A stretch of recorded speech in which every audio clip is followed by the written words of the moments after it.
Irmãos, vamos continuar a nossa exposição que falamos pela manhã em Mateus capítulo 6.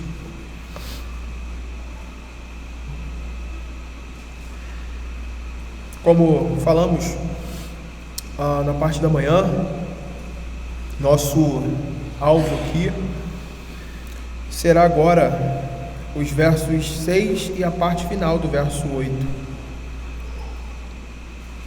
na nossa exposição. Eu vou fazer a leitura apenas desses dois trechos. Acompanhe comigo Mateus capítulo 6, versos 6 e 8, parte final. Diz assim: Tu, porém, quando orares, entra no teu quarto e, fechada a porta, orarás a teu Pai que está em secreto, e teu Pai que vem em secreto te recompensará, porque Deus, o vosso Pai, sabe o de que tendes necessidade antes que lhe o peçais. Vamos orar ao Senhor. Senhor Deus, nós oramos, ó Pai, confiantes no teu socorro, na tua bondade dispensada sobre o teu povo, ó Pai. Não contamos com a força dos nossos braços para esse trabalho, Senhor, porque somos limitados demais.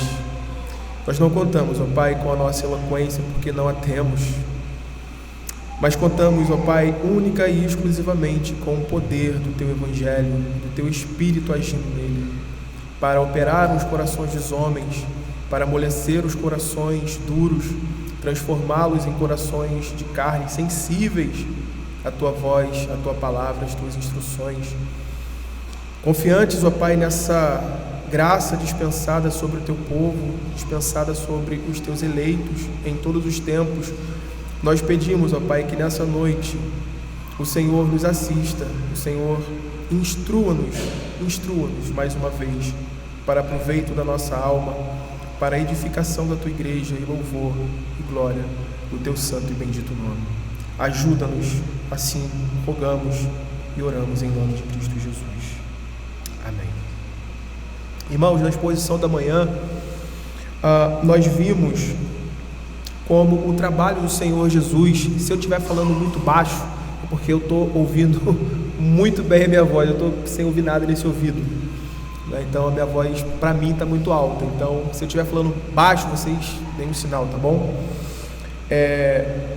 Voltando aqui, na exposição da manhã, nós vimos que o trabalho do Senhor está centrado, ou esteve centrado em ensinar aos seus discípulos como não se deve orar nessa parte anterior, ou seja, não sendo hipócritas, não desperdiçando a companhia, a presença de Deus Pai com palavras repetitivas sem significância alguma para a nossa realidade, para a nossa vida e para aquilo que de fato necessitamos, para que não usemos dessas repetições como fazem os gentios.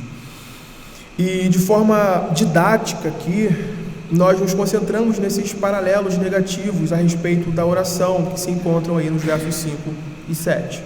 Então, partindo desse ponto, nós aprendemos que o formalismo é o principal instrumento dos hipócritas, que ao desprezar o compromisso verdadeiro com Deus, eles passam a servir a si mesmos com glória dos homens, eles passam a buscar para si a autopromoção, a devoção pessoal, e então a sua devoção e o seu culto a Deus passa a ser algo abominável diante do Senhor, porque na verdade eles não têm, ou não há o propósito da glória, não há o propósito de glorificar a Deus com essa busca, com esse direcionar do coração ou da fala a Deus, mas unicamente de impressionar os homens. E eu creio que esse seja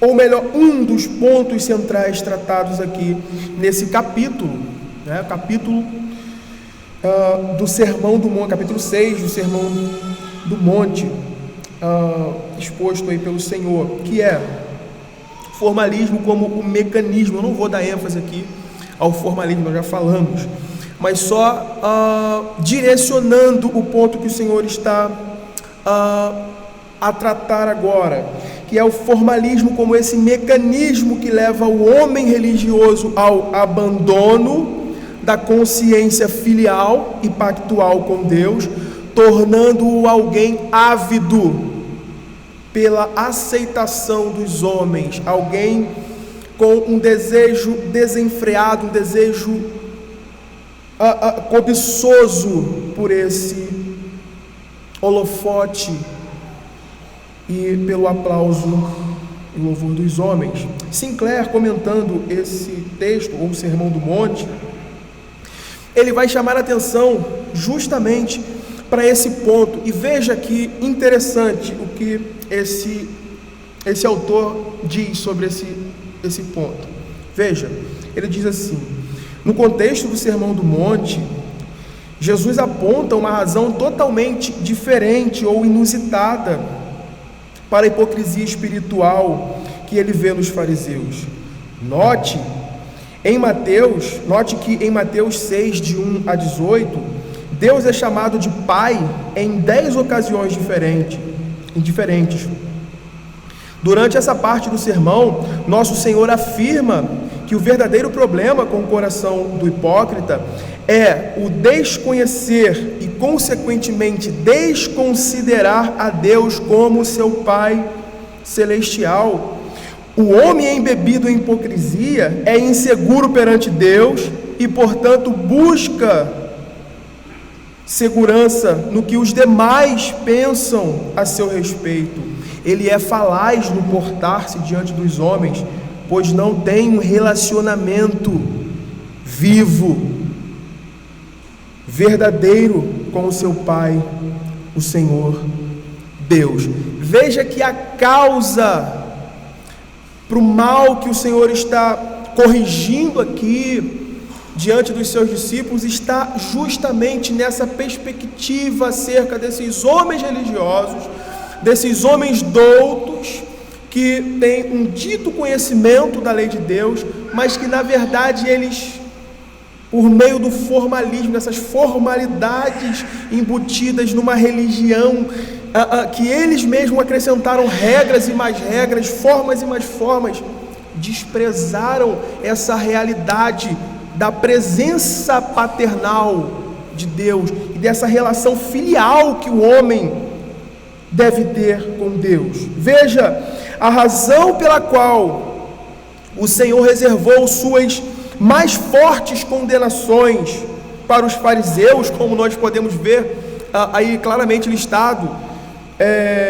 no capítulo 23 de Mateus. Eu não vou ler, é bem extenso, tá? Foi porque eles distorceram o caráter do seu pai. Eles distorceram o caráter do seu pai e o transformaram em um tirano, em um senhor de escravos, que nada faz senão impor fardos, senão impor restrições, listas e mais listas de regras. As pessoas que chegavam à religião judaica, que chegavam àquele contexto, elas se deparavam não com Deus, não com o Deus gracioso do pacto, mas com a casca religiosa que esses homens colocaram entre eles mesmos e Deus. E na maioria das vezes eles eram sufocados em tudo isso, em todo esse ritualismo vazio, e seus corações de fato não chegavam a Deus como deveria. Então, visualizando e avançando naquilo que falamos pela manhã, esse é o trabalho do formalismo. Ele subtrai a graça do Pai celestial na consciência e, consequentemente, na prática da vida de uma pessoa. Ele subtrai essa realidade de que Deus é o nosso Pai. E aí é interessante percebermos que a parábola do filho pródigo, ela desenvolve esse drama. O irmão que fica é retratado odiando o pai, odiando a graça do pai e odiando seu irmão. O que a gente vê nessa parábola, nós vamos ler aqui, mas o que a gente vê nessa parábola é alguém que não tem mais o pai como pai, que não vê mais o pai como um pai bondoso, amoroso e gracioso, que dispensa a sua graça e que tudo que é seu está ao dispor dele, mas como um mero senhor de escravos, cuja relação é uma relação fria, formal, destituída de amor, de graça, de comunhão e gozo. Essa é a relação que esses homens tinham com Deus e que o Senhor reprova aqui no âmbito da oração, no âmbito da busca, da devoção, da comunhão com Deus. O Senhor está corrigindo esse mal no meio do seu povo, no coração dos seus discípulos, chamando-os à consciência que havia sido perdida há tempos. A realidade de que Deus é Pai e o Pai é um Pai bondoso e gracioso. Isso fica claro nas palavras do Senhor em Lucas. Veja aí a parábola propriamente dita, Lucas 15.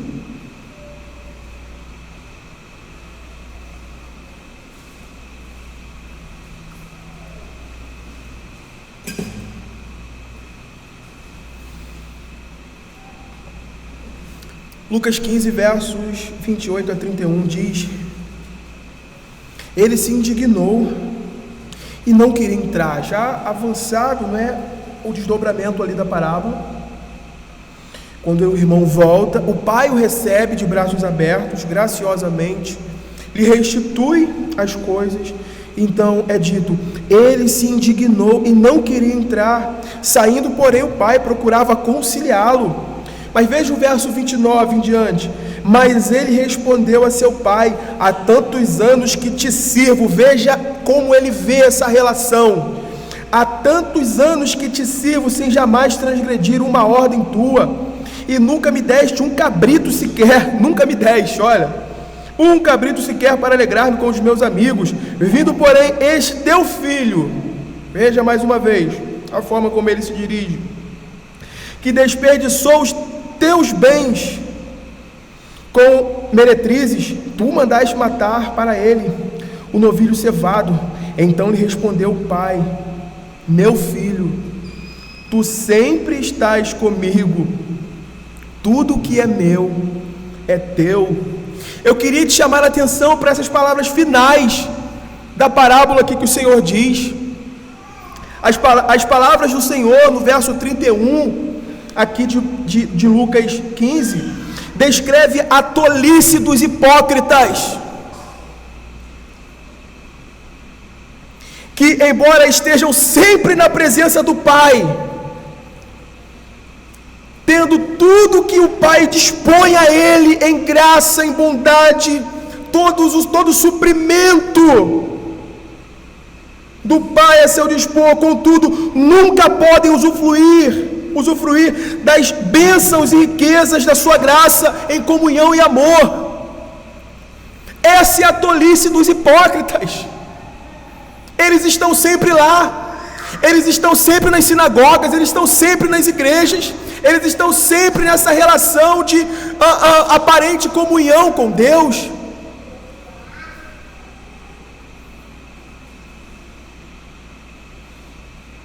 mas eles desperdiçam o próprio Deus, eles desperdiçam o mais essencial: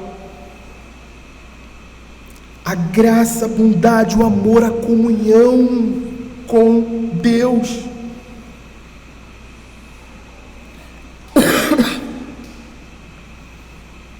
E, irmãos, isso é algo que nós devemos olhar para o nosso coração. Isso é algo que nós devemos, com temor e tremor, fazer links à nossa vida. Quantas vezes nós, em nosso dia, durante a nossa semana, durante meses, anos, temos desperdiçado, não temos desfrutado, não temos, melhor dizendo, não temos usufruído dessa dádiva que temos graciosamente concedida a nós em oração, quando muito em nossas refeições, quando muito em momentos ou de dor, ou de aperto, ou de alguma situação, nós nos colocamos diante de Deus. Não que isso seja errado, não é. Nós devemos dar graças a Deus em orações pelo alimento que nos vem, reconhecendo a sua provisão, a sua providência, o seu cuidado sobre a nossa casa, sobre a nossa vida. Mas às vezes nós deixamos, ou nós fazemos com que isso se torne algo mecânico, vazio, sem significado. Quando nós agradecemos pelo pão, nós estamos reconhecendo Deus como Deus Criador, que nos dá diariamente da sua graça, no respirar, na vida, no sustento de levantar para conseguir o trabalho, para ter algo que nos possa suprir.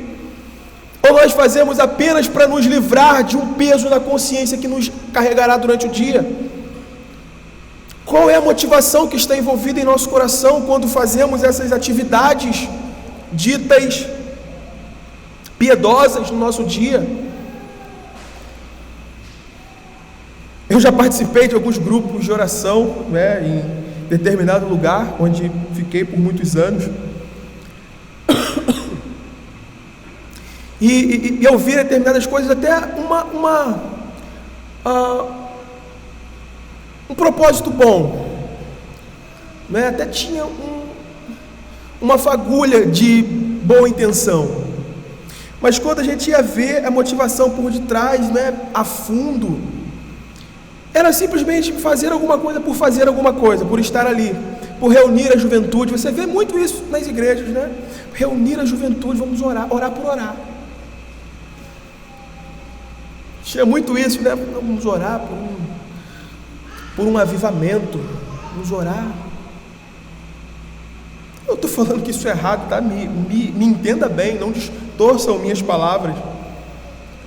Só que quando se ora por determinados fins, nós devemos observar e perceber que o coração, a vida, o padrão de vida tem que acompanhar isso, em vida santa, vida reta. E na maioria das vezes não é isso que se tem. É uma vida desprovida de qualquer responsabilidade e de comunhão e do que envolve estar em relacionamento com um Deus como o nosso.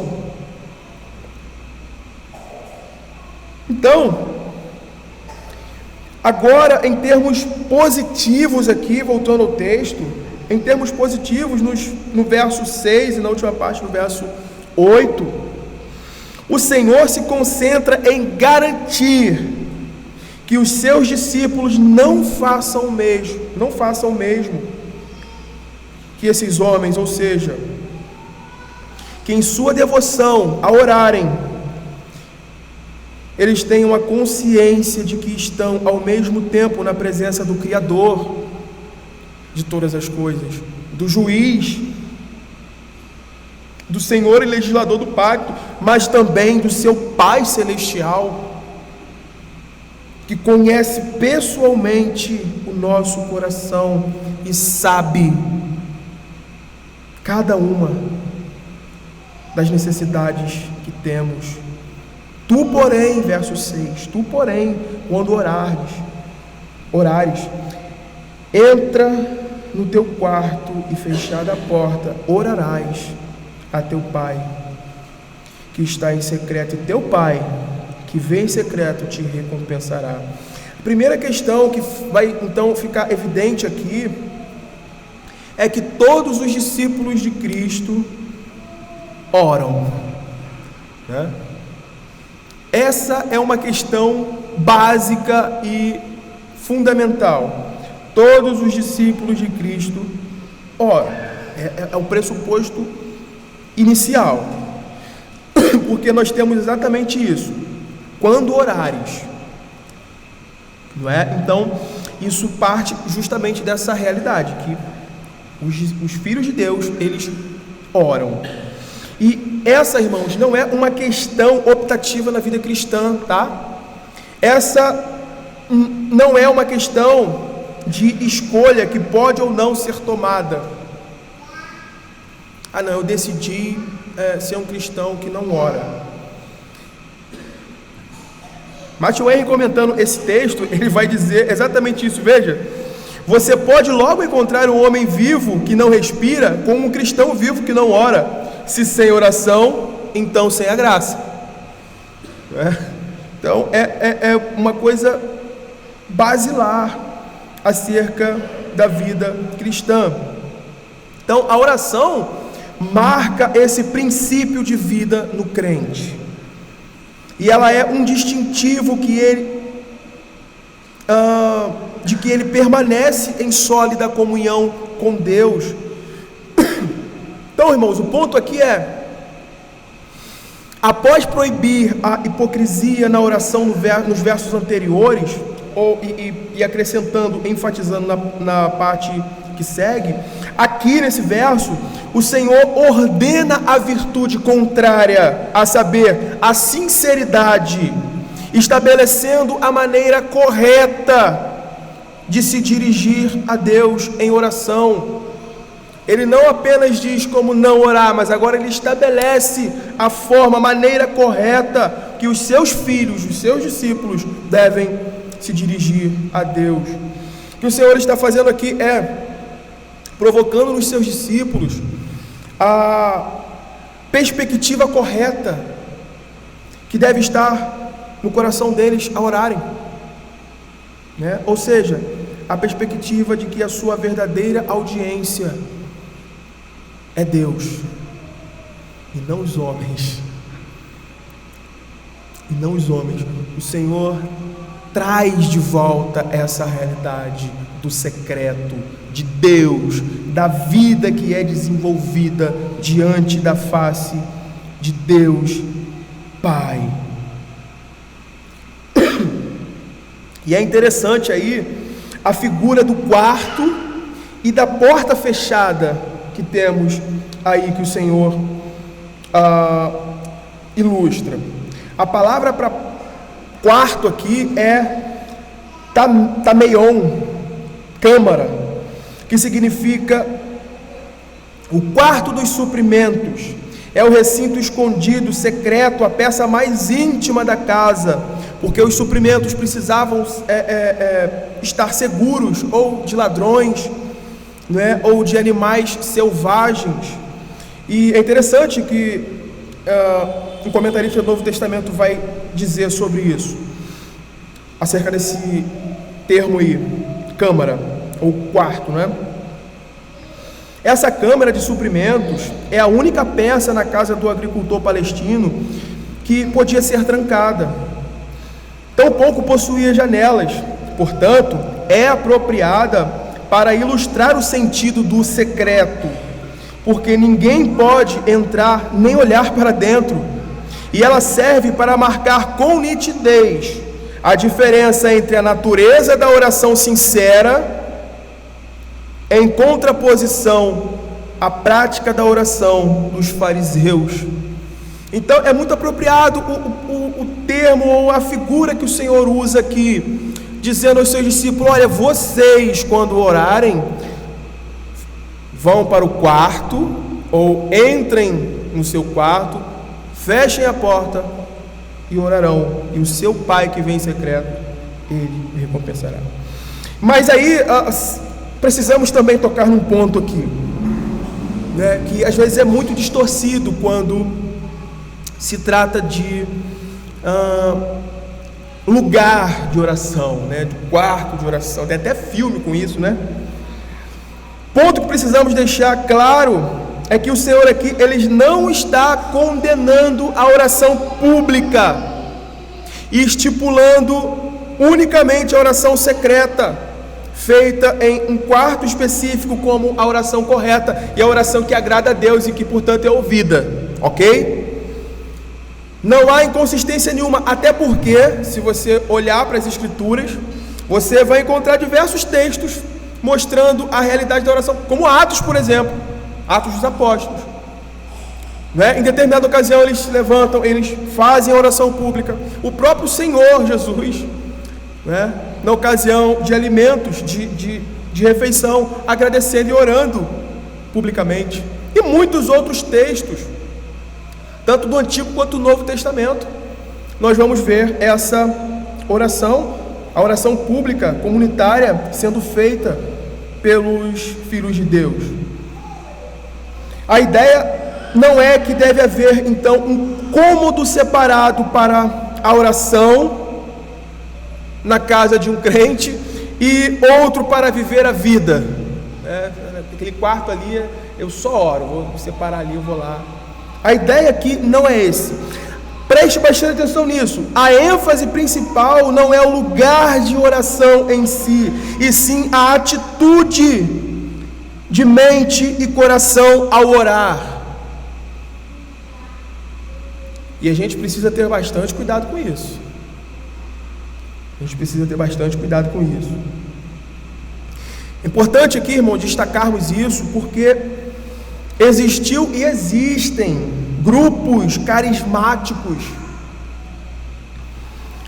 e que nos últimos tempos têm se travestido com uma capa reformada, com uma casca de reformados, que invertem essa ênfase aqui e se tornam tão culpados de hipocrisia quanto os escribas e fariseus, mesmo trancados há horas em um quarto, orando a Deus.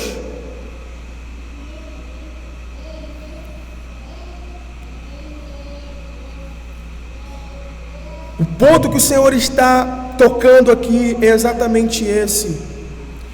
Quando você for para os seus exercícios devocionais, quando estivermos nos exercícios devocionais, que você não traga isso aos olhos, aos ouvidos daqueles que te cercam, para que as pessoas possam olhar para você e ver algo além do que de fato você é, e promova glória a homens. E assim, tristemente a gente vê muito isso na história da igreja, com relação a muitas biografias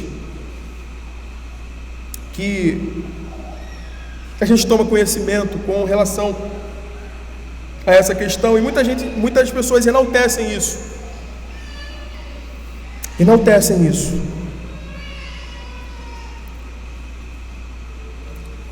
Mas existe um perigo muito perspicaz aí, dessa promoção da piedade particular. Agora eu vou precisar me ausentar aqui, que eu vou precisar ter 2 ou 3 ou 4 ou 5 horas de oração secreta agora. Às vezes não é dito dessa forma, às vezes não é referido desse jeito, mas às vezes aquilo que envolve esse ato que deve ser secreto tem um interesse pecaminoso por trás dele, tem um interesse pecaminoso movendo a isso, e o Senhor reprova isso aqui de forma bem veemente. Essa ideia, irmãos, avançando aí no texto, de que os discípulos de Cristo, ou seja, os verdadeiros crentes devem orar, ela é fortalecida por muitos outros textos que ensinam que a oração, ela deve ser algo constante e contínuo na vida cristã, como por exemplo Efésios, não precisa abrir, eu vou ler só o ponto aqui, Efésios 6:8 vai dizer: orar em todo tempo. Lucas 18:1 sobre o dever de orar sempre, nunca esmorecer. 1 Tessalonicenses 5,17, orem sem cessar, o que mostra que a oração não se trata de um momento mágico, como alguns grupos pintam, mas da postura reta, confiante do crente, constantemente diante de Deus. E isso extrapola a ideia de apenas um lugar ser o suficiente. É esse o ponto que o Senhor está tratando aqui. Estar em secreto aqui envolve a disposição e a motivação do coração cristão em reverenciar a Deus como Pai e buscar nele o deleite de sua companhia diária, mesmo em meio aos nossos labores mais intensos do dia a dia. Por que é importante dizermos isso? Porque às vezes alguns grupos colocam isso como uma utopia. Essa realidade do lugar, essa formalidade quanto ao lugar, distorcendo logo de cara o que Jesus diz. Que a oração não é literalmente lá o quarto fechado, né? Distorcem isso e colocam isso como uma utopia, e no final do dia não oraram de forma nenhuma, não se dirigiram a Deus, não aproveitaram a presença, o olhar, a companhia de Deus no seu trabalho, no caminho para o trabalho, na volta para casa, no seu ambiente familiar. Não rogou as graças, a bondade de Deus de forma nenhuma. Porque você pode perceber a conjuntura, a configuração moderna que vivemos hoje sempre está a trabalhar para nos tirar, para nos roubar esses momentos.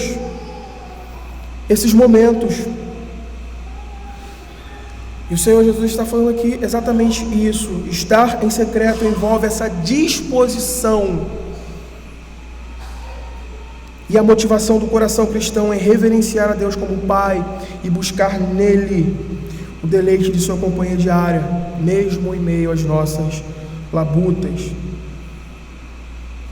É importante, irmãos, entendermos isso, tá?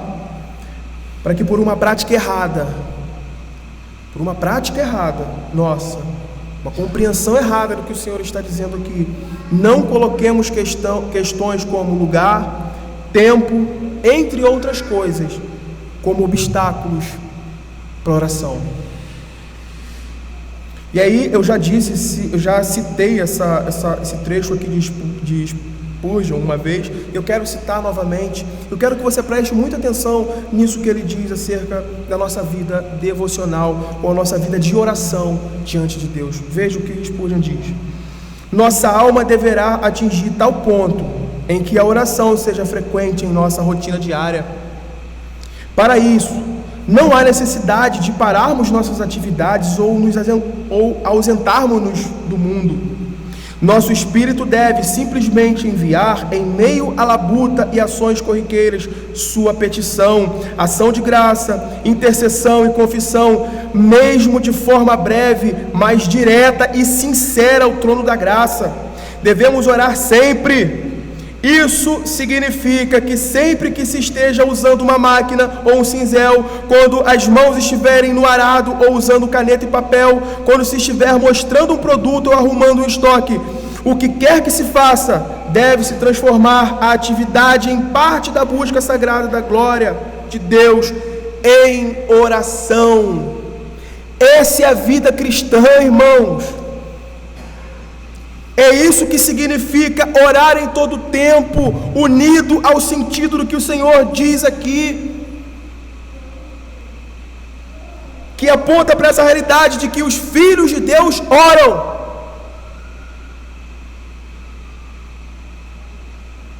Com isso eu não estou dizendo, nós não estamos dizendo aqui que não há ou não deve haver diferença entre a oração pública e a oração privada. Há.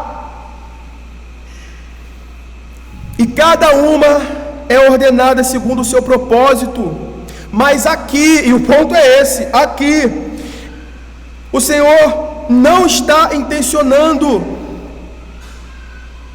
Ele não intenciona especificamente a oração privada como alguns podem presumir, mas intenciona a maneira correta de orar, a sinceridade, quer na oração pública, quer na oração privada.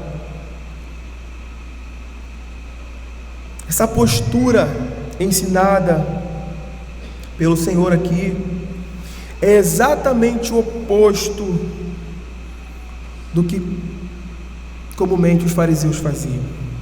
Ou seja, o que o Senhor está ensinando aqui e preste atenção nisso, parafraseando aí, né? Quando vocês orarem, e aí entenda, sozinhos ou com os outros, que o seu coração não leve em consideração nem a si mesmo, nem qualquer outra criatura, mas apenas intencione a Deus e ser aprovado somente por Ele.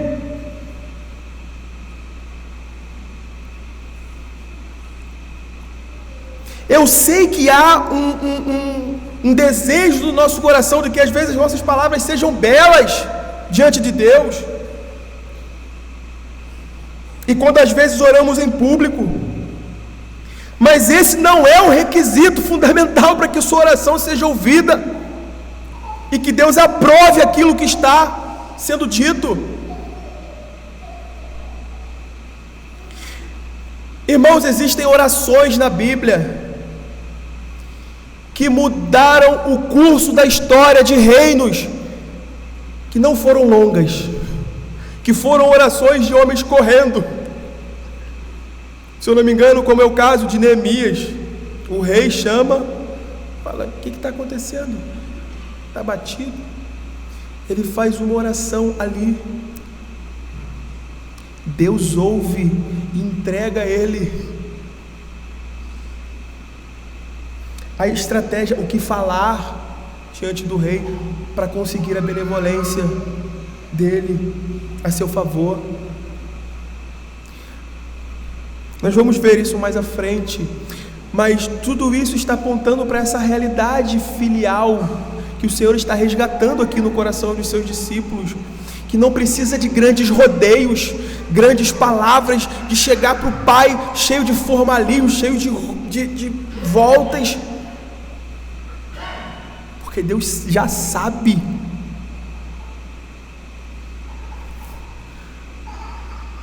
Existem obras que vão tratar desse tema, não é o meu objetivo aqui.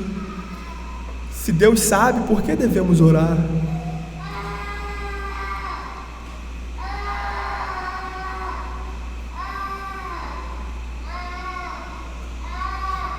Nosso objetivo deve ser esse: não considerar a nós mesmos, nem outras criaturas, mas Deus e a sua aprovação somente, ainda que as nossas palavras sejam gaguejantes, fracas, sem presença, porque não existe um homem nessa terra, por mais douto que seja e por mais íntimo que seja de Deus, que terão palavras suficientes para impressionar a Deus em suas orações. Os homens mais próximos de Deus que pisaram nessa terra, que pisaram esse mundo e que oraram, foram homens que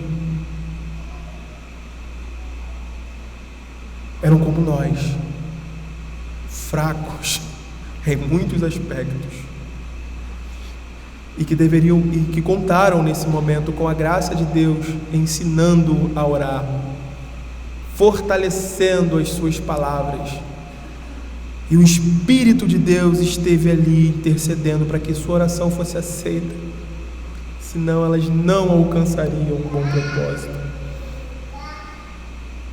William Perkins, ele comentando esse texto do Sermão do Monte, ele diz algo nessa direção. Ele vai dizer que o propósito dessa ordem é que não deve haver pompa externa na oração, quer por gestos, quer por trajes, pois a oração é feita para um Pai. Nós nunca podemos nos esquecer disso. Nós nunca podemos nos esquecer disso, irmãos. A oração que nós fazemos, quer ela seja de confissão, quer ela seja de intercessão, quer ela seja de gratidão, ela é feita a um Pai. Ela deve ser feita com reverência, com temor, mas principalmente com confiança, como o texto de Hebreus nos diz, porque esse trono de graça nos está aberto para que possamos chegar confiadamente pelos méritos de Cristo a Deus Pai. Verso 6: e fechada a porta, orarás a teu Pai que está em secreto, e teu Pai que vê em secreto te recompensará. Te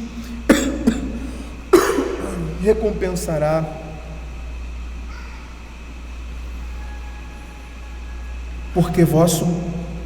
Porque Deus, o vosso Pai, sabe do que tendes necessidades antes que lhe o peçais. Irmãos, já caminhando aqui para o fim, como às vezes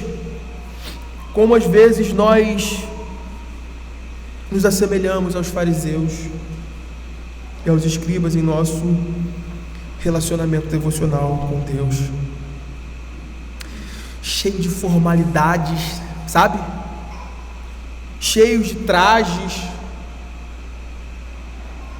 cheios de adereços, dando voltas e mais voltas nas palavras, usando palavras que não expressam a verdade direta do que estamos necessitando e que às vezes não representa quem de fato somos.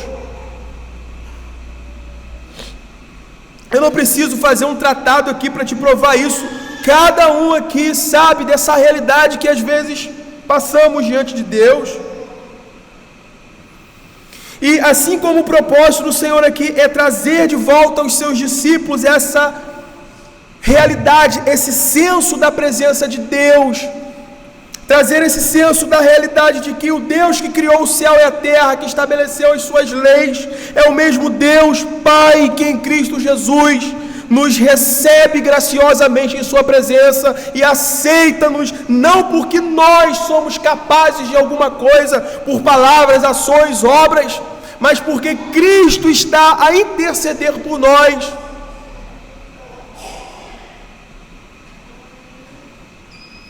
Como às vezes perdemos com isso? Não é uma questão de simplesmente deixarmos de ganhar, mas de perda.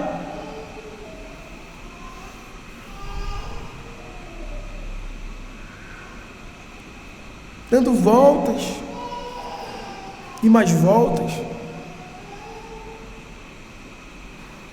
Lloyd Jones expressa algo interessante comentando esse texto. Ele diz: se ao menos percebêssemos essa realidade, se ao menos percebêssemos que esse Deus Todo-Poderoso é nosso Pai, por intermédio do Senhor Jesus Cristo, se ao menos percebêssemos que verdadeiramente somos seus filhos e que sempre que oramos, devemos orar como um filho que se aproxima de seu pai.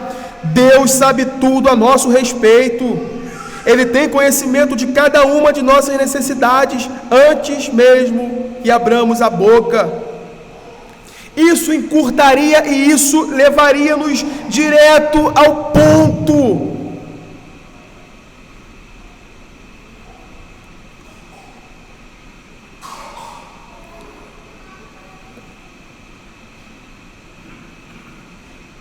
Que é a glória de Deus, a adoração por meio dos nossos lábios em oração. Oração é isso. Eu queria que vocês entendessem, percebessem isso aqui.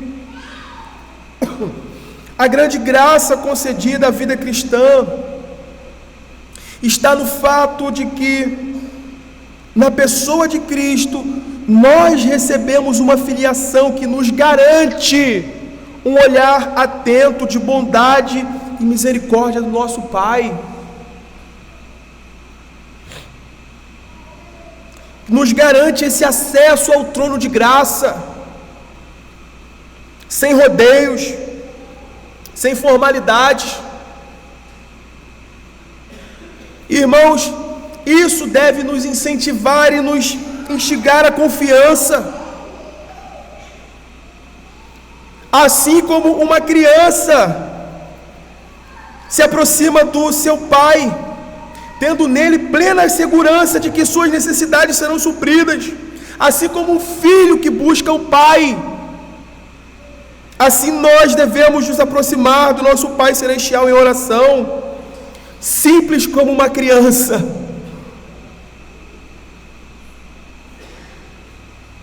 sem rodeios e com plena sinceridade na sua presença.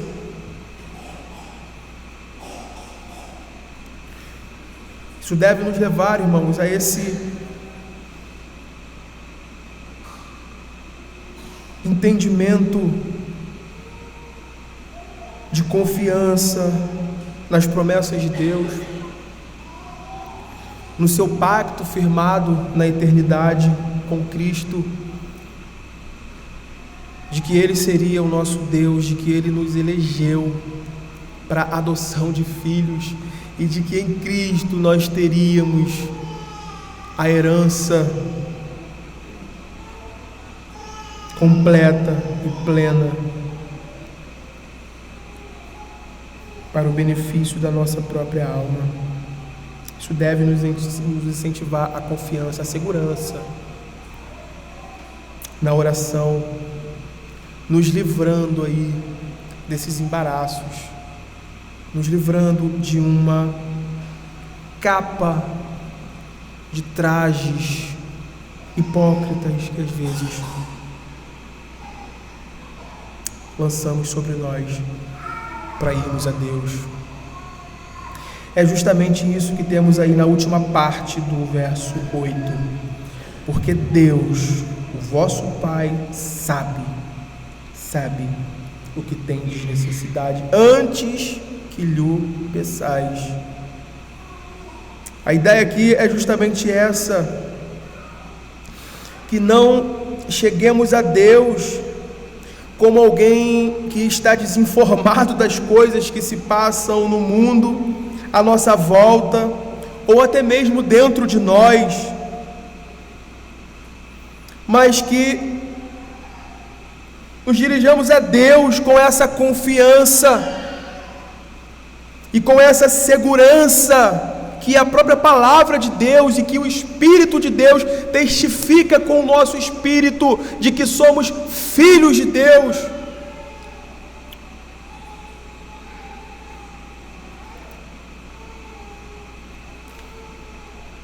Chegar confiadamente a Deus,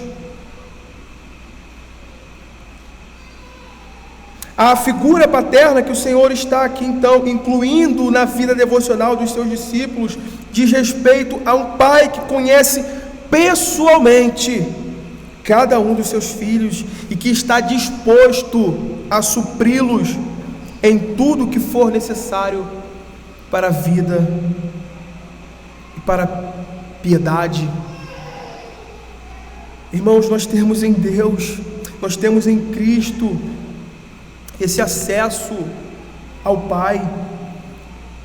Irmãos, que não venhamos a colocar todos esses adereços em nós, em nossas falas, em nossa forma de se dirigir a Deus.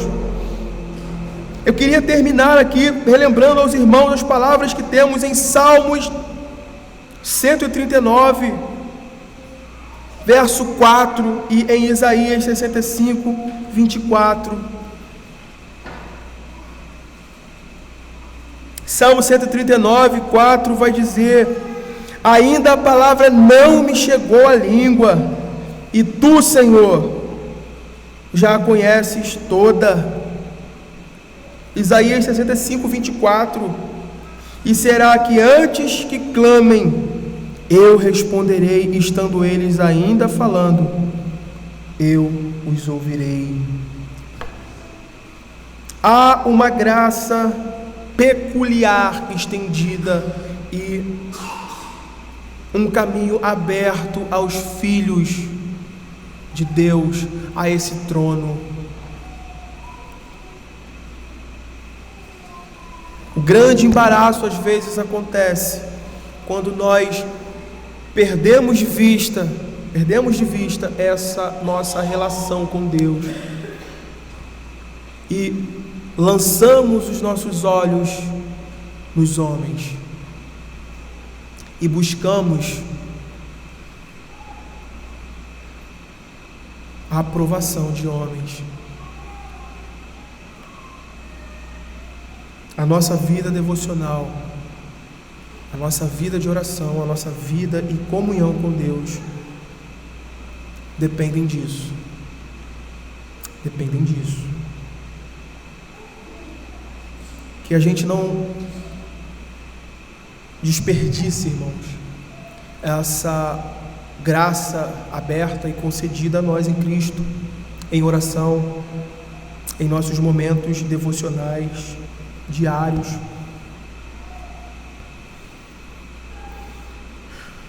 Mas que a gente olhe para isso com um olhar de grande responsabilidade que temos diante de Deus. Diante de Deus. Nas próximas exposições, nós vamos entrar ali na questão da oração propriamente dita, desse modelo que o Senhor dá aos seus discípulos, né? Que é a famosa oração conhecida como oração do Pai Nosso. Que o Senhor nos prepare para isso, que o Senhor nos traga esse espírito de confiança na graça, na bondade e na misericórdia do Deus que nos chamou em Cristo e tem nos dado com Ele ricamente todas as coisas que precisamos para a vida e para a piedade. Vamos orar nesse momento. Senhor Deus, Pai bondoso e santo, nós te agradecemos por esse momento. Te agradecemos por tua palavra e pela eficácia dela no coração dos teus filhos. Sabemos, ó Deus, que a tua palavra não volta vazia. E sabemos, ó Pai, que o teu Espírito opera eficazmente no coração dos seus, apesar de nós. Pedimos a Ti, ó Deus, que o Senhor